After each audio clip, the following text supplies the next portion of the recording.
नमस्कार दोस्तों। 6 जुलाई को अयोध्या में राम जन्मभूमि ट्रस्ट की अहम बैठक है। वो बैठक जिसमें चढ़ावा चोरी कांड के खुलासे और एसआईटी की रिपोर्ट के बाद मजबूरी में इस्तीफा देने वाले महासचिव चंपत राय और दूसरे ट्रस्टी अनिल मिश्रा के इस्तीफे को स्वीकार या अस्वीकार करने पर विचार किया जाएगा। वो बैठक जिसमें चढ़ावा चोरों के गिरोह के सरगना होने के आरोपी ट्रस्टियों के बारे में अहम फैसला किया जाना है। वो बैठक जिसमें आगे के लिए ऐसी व्यवस्था बनाने पर विचार किया जाएगा ताकि भविष्य में मंदिर में चोरी या डकैती ना हो सके। वो बैठक जिसमें चढ़ावा चोरी के बारे में एसआईटी की अंतरिम जांच से मिली जानकारी पर पहली बार चर्चा होगी। ट्रस्ट के कोषाध्यक्ष स्वामी गोविंद देव गिरी की तरफ से इस बैठक के एजेंडे की सूचना मीडिया को दे दी गई है। जगह, वक्त और तारीख मुकर्रर कर दिया गया है। सोमवार 3 बजे, मनीराम दास छावनी, अयोध्या धाम। इस बीच आरएसएस ने भी चढ़ावा में चोरी पर चिंता जताने की रस्म अदायगी कर दी है। चोरी के खुलासे के 26 दिन बाद मुंह खोलने वाले संघ के सर कार्यवाह दत्तात्रेय होसबोले ने यह कहकर सुर्खियां बटोर ली है कि राम मंदिर चढ़ावा चोरी से संघ आहत है। करोड़ों राम भक्तों की आस्था को गहरा आघात पहुंचा है, इसलिए दोषियों को सख्त सजा मिले। वैसे यह बयान देने में संघ ने 26 दिन क्यों लगाए? मुख्यमंत्री योगी आदित्यनाथ को एसआईटी की रिपोर्ट सौंपे जाने के बाद भी 11 दिन क्यों लगाए? एफआईआर किए जाने के बाद भी 25 को एफआईआर हुई।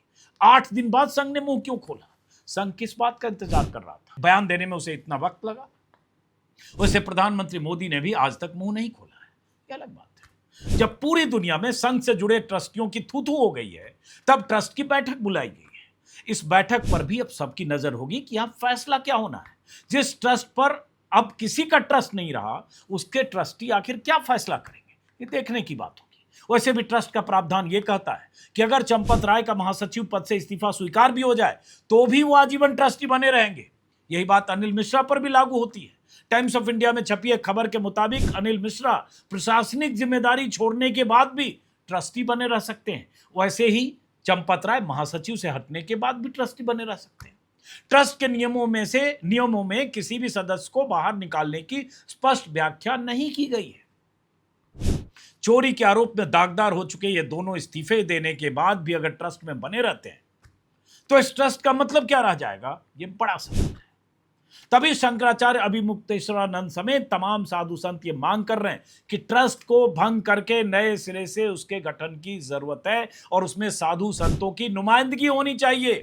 अभी इतना बड़ा मामला हुआ है अयोध्या में, दान चोरी को लेकर बहुत बड़ा मामला है, क्या कहेंगे इसमें? अब इसमें क्या कहना है? पूरी देखिए, जो बाजी सजाई जाती है वैसे ही तो आगे बढ़ती है। तो आप बताइए कि जब मंदिर बनाने का ट्रस्ट बन रहा था तो उसमें चंपत राय, उसमें अमुक क्यों लाए गए? इन लोगों को कौन सा मंदिर बनाने का अनुभव था? इन लोगों को कौन सा मंदिर चलाने का अनुभव था? इन लोगों को केवल ये विश्वस्त लोग थे। तो अपने विश्वस्त लोगों को कोई क्यों सेट करता है? इसीलिए ना कि हम जिस समय जो चाहेंगे धीरे से कर लेंगे। तो जब ट्रस्ट की प्रकृति ही विश्वस्त लोगों के आधार पर खड़ी की गई, तभी हम लोगों को पता चल गया कि यहाँ पे मनमानापन होने वाला है। वो आज हो रहा है, धीरे धीरे पाप निकल करके आ रहा है। अच्छा गुरुजी, मेरे हाथ में ट्रस्ट के ट्रस्टियों की लिस्ट है। एक एक करके इन ट्रस्टियों के बारे में बात करूंगा, बताऊंगा, लेकिन उससे पहले समझिए इस ट्रस्ट के बनने की कहानी। सुप्रीम कोर्ट ने अयोध्या विवाद पर अपने फैसले के बाद केंद्र सरकार को 3 महीने के भीतर राम मंदिर बनाने के लिए एक ट्रस्ट बनाने का निर्देश दिया। 5 फरवरी 2020 को प्रधानमंत्री ने संसद में श्री राम जन्मभूमि तीर्थ क्षेत्र ट्रस्ट के गठन का ऐलान किया। 19 फरवरी 2020 को ट्रस्ट की पहली बैठक हुई। यह बैठक संस्थापक ट्रस्टी और भारत के अटॉर्नी जनरल रहे के पारासरन के दिल्ली स्थित आवास पर हुई। महंत नृत्य गोपाल दास अध्यक्ष चुने गए और इससे पहले वैसे वो राम जन्मभूमि न्यास के अध्यक्ष भी थे। चंपत राय उसी बैठक में महासचिव बनाए गए। प्रधानमंत्री के पूर्व प्रधान सचिव नृपेंद्र मिश्रा को मंदिर निर्माण समिति का अध्यक्ष बनाया गया। उनके जिम्मे मंदिर निर्माण और 66 एकड़ लगभग 66.7 एकड़ परिसर के विकास की निगरानी दी गई। गोविंद देव गिरी को कोषाध्यक्ष बनाया गया। महासचिव होने के नाते ट्रस्ट के रोजमर्रा के कामकाज की कमान उसी दिन से चंपत राय के हाथ में आ गई। भूमि पूजन से लेकर मंदिर निर्माण तक लगभग हर बड़े फैसले और घोषणा में चंपत राय ट्रस्ट का चेहरा बनकर सामने आए। ट्रस्ट अपने गठन के बाद से लगातार सवालों के घेरे में रहा। ट्रस्ट के गठन के समय महंत नृत्य गोपाल दास और चंपत राय दोनों बाबरी मस्जिद विध्वंस से जुड़े आपराधिक मामले में आरोपी थे और जमानत पर थे। इसलिए जब 5 फरवरी 2020 को केंद्र सरकार ने ट्रस्ट की पहली सूची जारी की तब दोनों का नाम उसमें नहीं था। इंडियन एक्सप्रेस ने सूत्रों के हवाले से लिखा है कि शुरू में सरकार नहीं चाहती थी कि लंबित आपराधिक मामलों के आरोपियों को सीधे नामित कर दें और उससे कोई विवाद हो, इसलिए दोनों को सरकार ने नहीं बल्कि ट्रस्ट की पहली बैठक में ट्रस्टियों ने चुना, बल्कि कहें चुनवाया गया। जाहिर इसके लिए मोदी के लेवल से उनका नाम ट्रस्ट के सदस्यों तक पहुंचा होगा, वरना कोई वजह नहीं कि ट्रस्ट की इस पहली मीटिंग में चंपत राय का नाम जोड़ दिया जाए और उन्हें महासचिव चुन लिया जाए, वैसे अध्यक्ष को चुन लिया जाए। राम जन्मभूमि न्यास का ट्रस्ट में विलय हुआ। महंत नृत्य गोपाल दास के नेतृत्व में राम जन्मभूमि न्यास ने अपनी संपत्तियां जैसे मंदिर के लिए तराशे गए पत्थर, पहले से जुटाया गया चंदा और अन्य संसाधन नए ट्रस्ट को ट्रांसफर कर दिया और यहीं से शुरू हुआ ट्रस्ट का गोरख धंधा। देखा जाए तो ट्रस्ट के अध्यक्ष भले ही महंत नृत्य गोपाल दास है, लेकिन ट्रस्ट के गठन के बाद से असली बॉस चंपत राय ही रहे और ट्रस्ट पर लगने वाले हर आरोपों पर पर्दा डालते रहे। अब इस लिस्ट में छपे नामों के बारे में एक एक करके जान लीजिए। सबसे पहले बात ट्रस्ट के अध्यक्ष महंत नृत्य गोपाल दास की। राम जन्मभूमि आंदोलन के सबसे बड़े कर्णधारों में या संतों में गिने जाने वाले महंत नृत्य गोपाल दास पहले राम जन्मभूमि न्यास के भी अध्यक्ष रहे। जैसा कि मैंने शुरू में बताया, उनका काम ट्रस्ट की बैठकों की अध्यक्षता करना, बड़े फैसलों पर सहमति देना, संत समाज की नुमाइंदगी करना और मंदिर से जुड़े धार्मिक आयोजनों में ट्रस्ट का नेतृत्व करना है। नृत्य गोपाल दास रहते तो अयोध्या में है, लेकिन 88 साल की उम्र और गंभीर बीमारी की वजह से ट्रस्ट के कामकाज और उसके फैसलों में उनकी भूमिका काफी दिनों से, हो सकता 3-4 सालों से न के बराबर है, बल्कि कहें तो बिल्कुल नहीं है। अभी हाल ही में तबीयत उनकी बिगड़ी, उसके बाद उन्हें लखनऊ में मेदांता हॉस्पिटल में भर्ती कराया गया। सांस लेने में तकलीफ और यूरिनरी इन्फेक्शन की शिकायत के बाद उन्हें अस्पताल में भर्ती कराया गया और अभी भी अस्पताल में। आदि खबर छपी है कि योगी आदित्यनाथ उन्हें मिलने देखने अस्पताल गए। ओहदे के हिसाब से देखें तो न के बराबर भूमिका वाले अध्यक्ष महंत नृत्य गोपाल दास के बाद अगर ट्रस्ट का सबसे ताकतवर और सबसे सक्रिय चेहरा कोई है या था तो वो चंपत राय है। महासचिव होने के नाते ट्रस्ट का पूरा प्रशासनिक ढांचा लगभग उनके कार्यालय से चलता था। मंदिर निर्माण से पहले 5 गुनी, 8 गुनी या 9 गुनी कीमत पर 50 करोड़ की जमीनें खरीदना, मंदिर से जुड़े तमाम फैसले लेना, ट्रस्ट की न के बराबर होने वाली बैठकों का संचालन करना, मीडिया को जानकारी देना, दान व्यवस्था पर बयान, अंदर जो भी इंतजाम है उस पर उन इंतजामों को देखना, सरकारी अधिकारियों से कोऑर्डिनेशन, पीएमओ से कोऑर्डिनेशन, ट्रस्ट के फैसलों की घोषणा, तमाम काम, ये सब काम चंपत राय करते रहे। हालांकि मंदिर निर्माण में अहम भूमिका नृपेंद्र मिश्रा की रही, जो प्रधानमंत्री के करीबी आईएएस अफसर रहे, प्रधान सचिव रहे हैं प्रधानमंत्री के, और उसके बाद मंदिर निर्माण समिति के वो अध्यक्ष। ट्रस्ट के फैसलों की घोषणा हर जगह चंपत राय का ही चेहरा सामने होता था। इसमें मैं नृपेंद्र मिश्रा को हटा रहा हूं क्योंकि मंदिर निर्माण में उनकी बहुत भूमिका थी, अहम भूमिका। प्रधानमंत्री के करीबी ब्यूरोक्रेट रहे, प्रधानमंत्री कार्यालय में प्रधान सचिव रहे और उसके बाद रिटायरमेंट के बाद उन्हें जिम्मेदारी दी गई मंदिर निर्माण की। लेकिन अभी हम उसके बाद बाकी मसलों की बात कर रहे हैं। ट्रस्ट में वो भी एक तरह से सदस्य हैं मंदिर निर्माण समिति के अध्यक्ष के तौर पर। खैर, मंदिर निर्माण की प्रगति से लेकर विवादों तक, ट्रस्ट का आधिकारिक पक्ष रखने तक हर जगह सबसे ज्यादा चंपत राय दिखे। यानी अगर अध्यक्ष महंत नृत्य गोपाल दास ट्रस्ट का सर्वोच्च चेहरा थे तो चंपत राय ट्रस्ट की प्रशासनिक मशीनरी के चलते सबसे प्रभावशाली संचालक थे। प्रधानमंत्री मोदी के भरोसेमंद माने जाने वाले चंपत राय अयोध्या में हर बड़े मौके पर सारे अहम फैसले लेते देखे गए। अलग अलग मौकों पर पीएम की मौजूदगी में भी उनके आसपास देखे गए।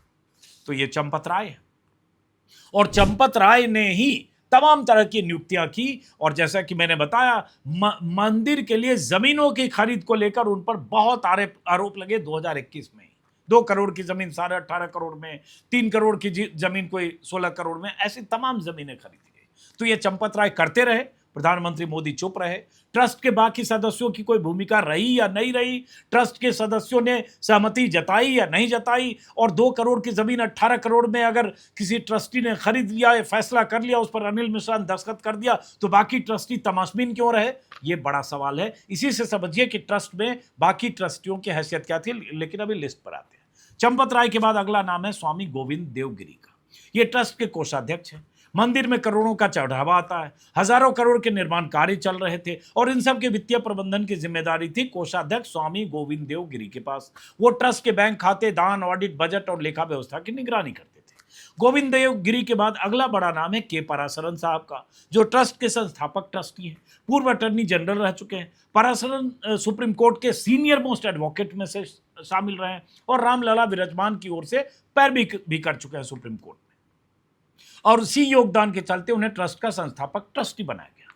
पराशरन साहब आज की तारीख में शायद लगभग 99 साल के हैं, ठीक से चल फिर भी नहीं सकते, इसलिए ट्रस्ट की बैठकों में हिस्सा नहीं लेते हैं। दिखावे के लिए पराशरन साहब ट्रस्टी जरूर हैं, लेकिन उनकी भूमिका बिल्कुल नहीं है। इसके बाद अगला नाम है स्वामी वासुदेवानंद सरस्वती का। ये राम मंदिर ट्रस्ट के अस्थायी ट्रस्टी हैं। हालांकि ट्रस्ट में इनकी भूमिका प्रशासनिक कम, धार्मिक ज्यादा रही। स्वामी वासुदेवानंद सरस्वती महाराज प्रयागराज में रहते हैं। उनकी उम्र भी लगभग 80 साल से ज्यादा है। जानकारी के मुताबिक वो भी नियमित तौर पर ट्रस्ट की बैठकों में शामिल नहीं हो पाते। स्वामी वासुदेवानंद सरस्वती के बाद अगला नाम है स्वामी विश्व प्रसन्न तीर्थ का। वो उडुपी के प्रसिद्ध पेजावर मठ के प्रमुख हैं और राम मंदिर ट्रस्ट के स्थायी ट्रस्टी भी। साउथ इंडिया के, दक्षिण भारत के संत समाज का प्रतिनिधित्व करने के लिए ट्रस्ट में उन्हें शामिल किया गया। वो समय समय पर बैठकों और धार्मिक कार्यक्रमों में शामिल होते हैं, लेकिन दैनिक प्रशासन में उनकी भूमिका काफी सीमित है और हो भी नहीं सकती, क्योंकि सब कुछ तो चंपतराय कर रहे हैं। ट्रस्ट की इस लिस्ट में 7वें नंबर पर है परमानंद जी महाराज। ये ट्रस्ट के स्थायी ट्रस्टी और हरिद्वार के संत हैं। इनकी उम्र भी लगभग 91 साल के आसपास है। ऐसे में उम्र और दूरी की वजह से ट्रस्ट में इनकी जिम्मेदारी भी काफी सीमित थी, लगभग न के बराबर। 8वें नंबर पर हैं महंत दीनेन्द्र दास। ये राम मंदिर ट्रस्ट के ट्रस्टी हैं, निर्मोही अखाड़े के प्रतिनिधि हैं। सुप्रीम कोर्ट ने अपने फैसले में निर्मोही अखाड़े को ट्रस्ट में प्रतिनिधित्व देने की बात कही थी। इस व्यवस्था के तहत महंत दीनेन्द्र दास ट्रस्ट में शामिल हुए। हालांकि उनकी भूमिका भी अखाड़े का पक्ष रखना और धार्मिक मामलों में भागीदारी तक सीमित रही। 9वें नंबर पर ट्रस्टी हैं नहीं, अब थे बिमलेंद्र मोहन प्रताप मिश्रा। अयोध्या के राज परिवार से जुड़े थे। उनकी स्थानीय परंपराओं अयोध्या में प्रतिनिधित्व के लिए उन्हें ट्रस्ट में जगह दी गई, चूंकि राज परिवार की नुमाइंदगी करते थे। हालांकि सार्वजनिक तौर पर उनकी सक्रियता उस तरह से ट्रस्ट के मामलों में नहीं रही, लेकिन उनका भी 2025 में 71 वर्ष की आयु में उनका हार्ट अटैक से, दिल का दौरा पड़ने से उनका निधन हो गया। उनकी जगह अभी खाली है। 10वें नंबर पर इस लिस्ट में, जो लिस्ट मैंने प्रिंट आउट मेरे सहयोगी ने निकाला है ट्रस्ट की वेबसाइट पर, ट्रस्टी हैं कामेश्वर चौपाल। 89 में शिलान्यास में पहली बार शिला रखने वाले कामेश्वर चौपाल को ट्रस्ट में दलित समाज के प्रतिनिधि के तौर पर शामिल किया गया था। ट्रस्ट की बैठकों में वो शामिल होते थे, कार्यक्रमों में शामिल हुए, लेकिन प्रशासनिक संचालन में उनकी भूमिका भी सीमित रही। हालांकि 7 फरवरी 2025 को उनका भी निधन हो गया। 11वें नंबर पर है मनोनीत ट्रस्टी कृष्ण मोहन। जैसा कि पद से ही क्लियर है, कृष्ण मोहन ट्रस्ट के मनोनीत सदस्य हैं। ऐसे में उनकी भूमिका काफी हद तक सीमित है। कृष्ण मोहन ही वो शख्स थे जिनकी तहरीर पर एसआईटी की जांच के बाद एफआईआर दर्ज हुई थी। कृष्ण मोहन जी की शिकायत में प्यादों के नाम तो थे, लेकिन चंपत राय, अनिल मिश्रा और गोपाल राय का जिक्र नहीं था। और हालांकि कहीं देख रहा था कृष्ण मोहन का नाम बाद में जुड़ा, ये भारत सरकार में अधिकारी रहे। कृष्ण मोहन के बाद 12वें नंबर पर ट्रस्टी हैं डॉक्टर अनिल मिश्रा, जिन्हें चढ़ावा चोरों के गिरोह का सरगना बहुत सारे लोग मान रहे हैं। कमीशन खोरी के जिन पर आरोप लग रहे हैं, खुले तौर पर उनके खिलाफ बयान आए और खबरें आई है कि मंदिर परिसर में 125 से ज़्यादा नियुक्तियां तो उन्होंने करा दी। खबर ये भी है, कई जगह खबरें आ रही है लगातार, कि जो काउंटिंग रूम में जितने लोग थे और जो 8 पकड़े गए हैं, उनमें से 6 अनिल मिश्रा से ज़्यादा करीबी थे। एक टिन्नू यादव चंपत राय का करीबी था। तो बहरहाल अनिल मिश्रा के बारे में कहा जा रहा है कि चंपत राय के बाद किसी सदस्य को सबसे सक्रिय अगर माना जाए तो अनिल मिश्रा रहे। अयोध्या के स्थानीय होने की वजह से निर्माण कार्य, स्थानीय व्यवस्था, प्रशासनिक समन्वय, कोऑर्डिनेशन और मंदिर परिसर से जुड़े कई मामलों में उनकी सक्रिय भूमिका रही। तमाम बैठकों में, इंस्पेक्शन में, मीडिया से बातचीत में वो लगातार दिखाई देते रहे। पेशे से होम्योपैथिक डॉक्टर हैं। आरएसएस के अवध प्रांत कार्यवाह रह चुके हैं। राम मंदिर आंदोलन से लंबे समय से जुड़े होने की वजह से उन्हें मंदिर ट्रस्ट का सदस्य बनाया गया, लेकिन सबसे अधिक विवादित अनिल मिश्रा है। अब ट्रस्ट के इन 12 सदस्यों के अलावा 3 पदेन सदस्य हैं जो ट्रस्ट का हिस्सा है।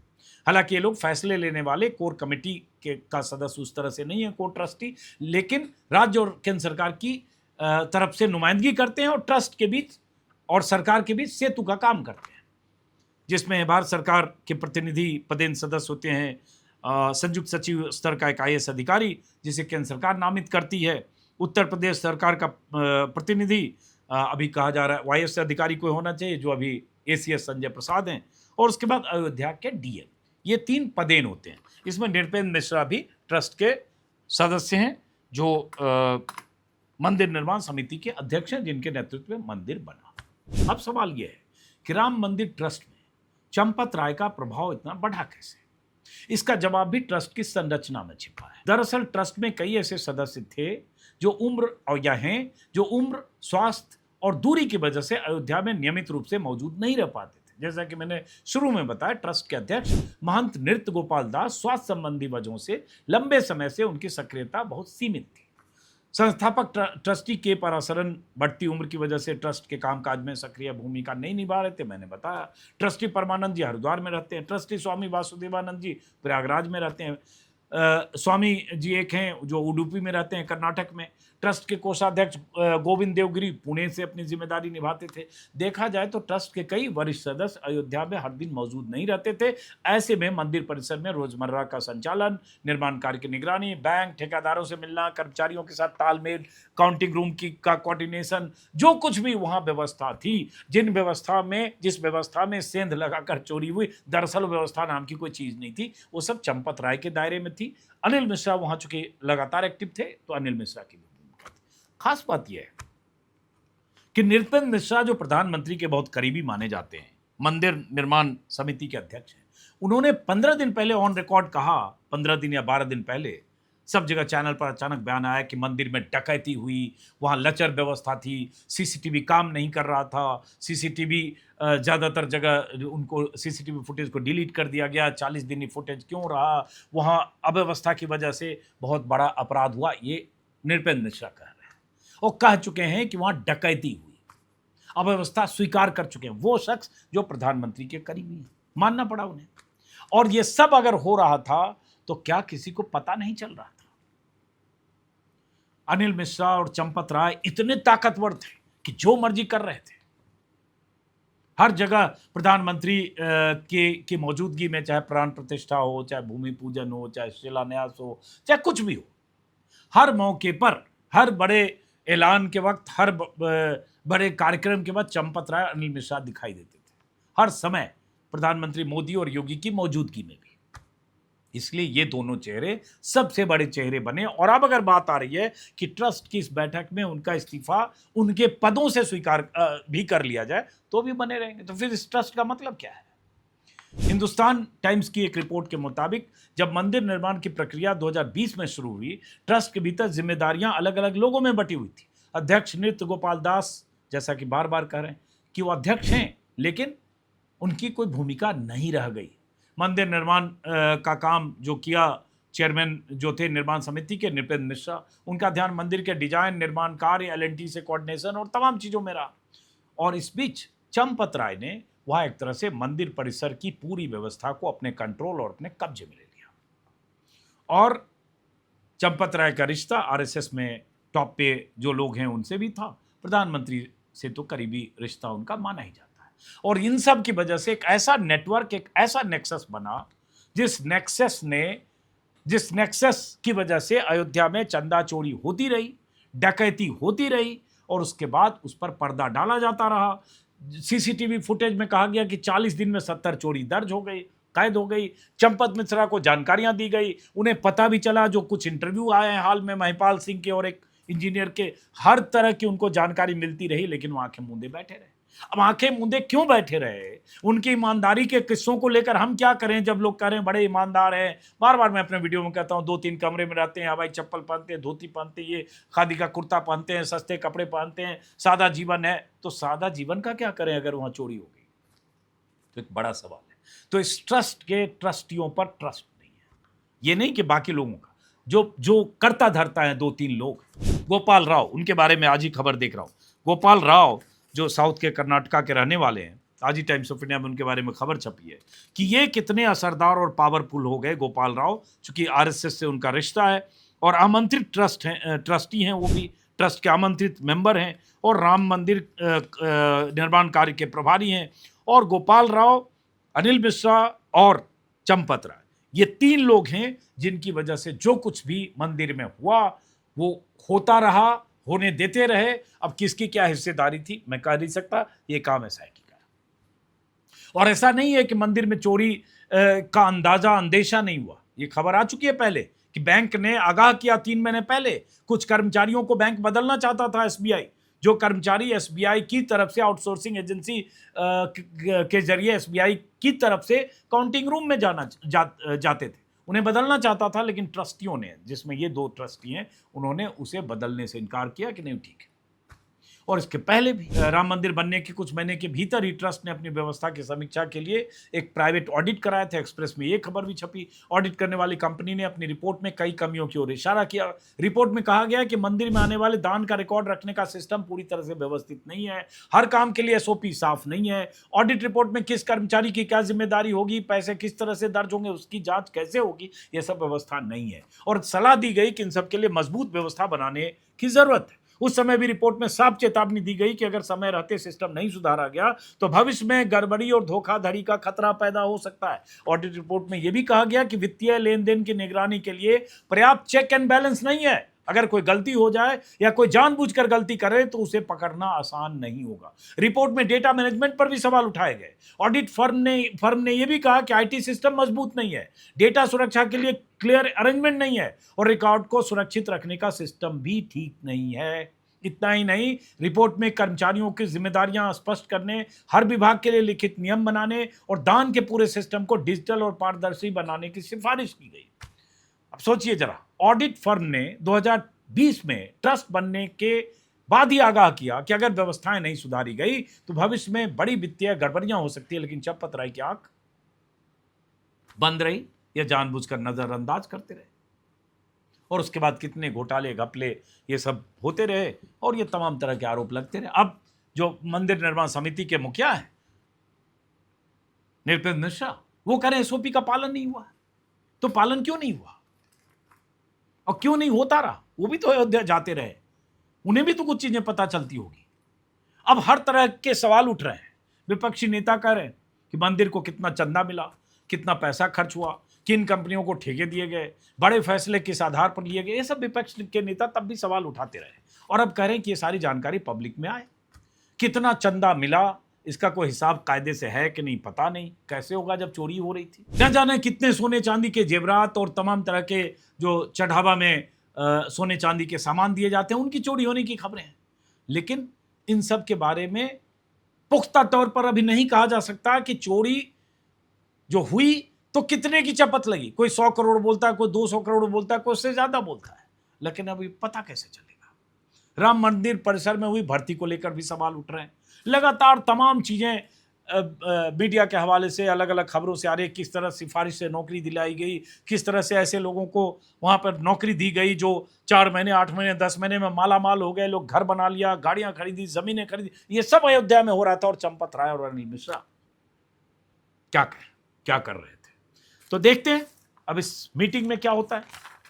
जो मीटिंग 6 जुलाई को है। प्रधानमंत्री कब तक चुप रहते हैं, कब बोलते हैं? अयोध्या में अगर मंदिर बन रहा था, भूमि पूजन, शिलान्यास, प्राण प्रतिष्ठा जो भी हो रहा था, हर चीज का अगर श्रेय प्रधानमंत्री मोदी ले रहे थे, तो ये जो चोरी हुई है, डकैती हुई है, इसका श्रेय कौन लेगा? इसकी जिम्मेदारी अपने कंधे पर कौन लेगा? कोई लेने को तैयार नहीं है। नमस्कार।